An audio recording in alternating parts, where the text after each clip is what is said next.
प्यारे बच्चों, परीक्षा के लिए गुड लक।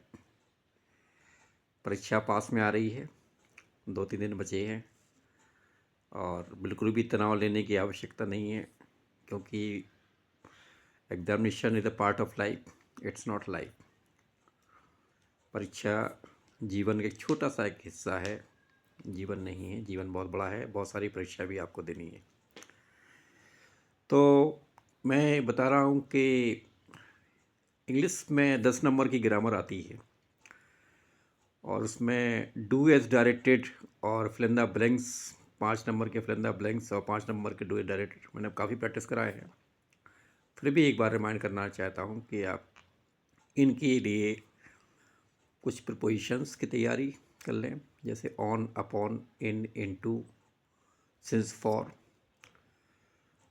अबव, ओवर कैसे भरते हैं, और आर्टिकल्स ए एंड द का प्रयोग कर लें। और डिटरमिनेंट्स में मच, मैनी, सम, एनी का एक क्वेश्चन आ सकता है परीक्षा में, वो तैयार कर लें। इसके अलावा कुछ टेंसेस की वर्ब्स प्रेजेंट फॉर्म में, जैसे एस और एस लगता है, पास्ट में सेकेंड फॉर्म लगता है, वाज वर लगता है, subject verb agreement, singular subject के साथ सिंगुलर सब्जेक्ट लगेगा, प्लूरल के साथ प्लूरल लगेगा।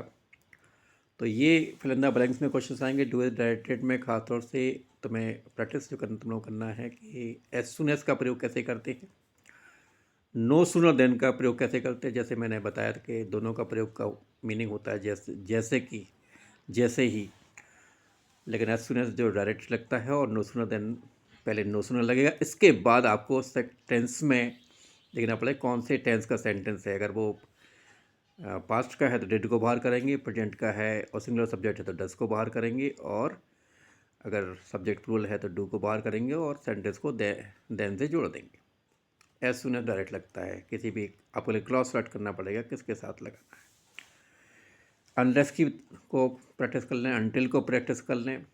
पैसिव वॉइस का एक क्वेश्चन आएगा, एक नरेशन का आएगा, नरेशन की अच्छी प्रैक्टिस कर लें। और क्लॉज में एडजेक्टिव क्लॉज, हु, हुम, हुज, विच का प्रयोग, दैट का प्रयोग। और रिलेटिव क्लॉज में कुछ एडवर्ब क्लॉज भी, कंडीशनल्स भी आ सकते हैं, अनटिल का प्रयोग। और नाउन क्लॉज को आइडेंटिफाई करना, वो या तो पहले हुआ सब्जेक्ट के रूप में होगा या ऑब्जेक्ट के रूप में होगा, स्पेशली दो में से कोई आ जाएगा।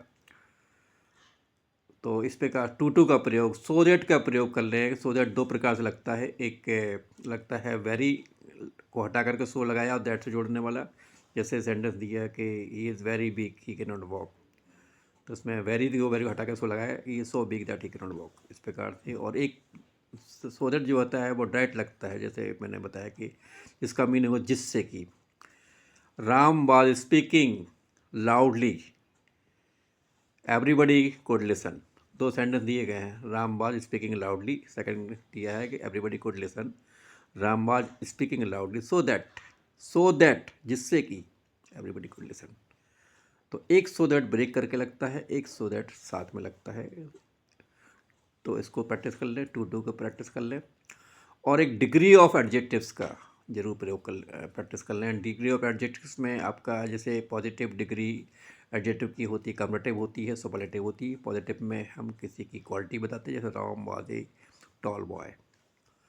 और जब राम की तुलना किसी और से करेंगे तो वो कम्परेटिव फॉर्म में होता है, Ram is taller than Mohan. लेकिन अगर राम इज टॉलर, इसमें अगर मोहन दिया है, नाम दिया है तो ठीक है, टॉलर देन सीधे लगा देंगे। लेकिन अगर नाम नहीं दिया, मान लो ही इज़ टॉल बॉय ऐसा दिया है, तो इस कंडीशन में he is taller than any other boy, any other जोड़ते हैं, क्योंकि किसी उसमें कंपेरिजन में दो के बीच में ही होता है, दो से अधिक के बीच में नहीं होता है। तो उसको जस्टिफाई करने के लिए, आइडेंटिफाई करने के लिए एनी अदर लगाते हैं, क्योंकि राम टॉलर देन, अगर एनी अदर नहीं लगाएंगे, बॉय लिख दिया तो फिर बॉय फिर ज़्यादा किसी भी बॉय से हो जाएगा, तो कंपैरेटिव फॉर्म प्रॉपर नहीं बनता है। और सुपरलेटिव में ध्यान रखना है, सुपरलेटिव में आर्टिकल दा लगता है, बर और एडजेक्टिव के साथ ईएसटी लास्ट में होता है, दा लगता है।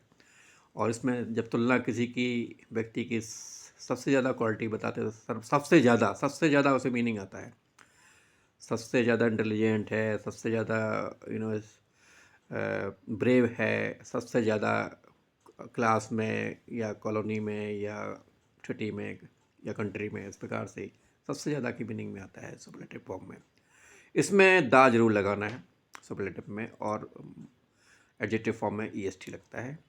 कंपेरेटिव में एडजेक्टिव फॉर्म में ER लगता है, और देन THAN नहीं, THAN ध्यान रखना। तो एक डिग्री ऑफ एडजेक्टिव का क्वेश्चंस कर लें, और इस प्रकार से अगर आप ग्रामर करेंगे, प्रैक्टिस करेंगे, तो डेफिनेटली आप 10 में 10 नंबर पूरे ग्रामर में ले आएंगे। मैं और क्वेश्चंस भी बना करके आपको सेंड कर दूंगा एक्सप्लेन करके। अभी तो मैं केवल शुभकामना देने के लिए मैंने ये वीडियो बनाया है, और definitely you should follow this channel. और 12वीं के बाद भी इसको फॉलो करना है, जैसे कि आपको कॉम्पिटिटिव लेवल के क्वेश्चंस में बता सकूं, और आपको इंग्लिश कॉम्पिटिटिव की तैयारी भी करा सकूं, क्योंकि हमारा आपसे कनेक्शन 12वीं के बाद ख़त्म नहीं हो जाता है, शुरू होता है। Okay, thank you.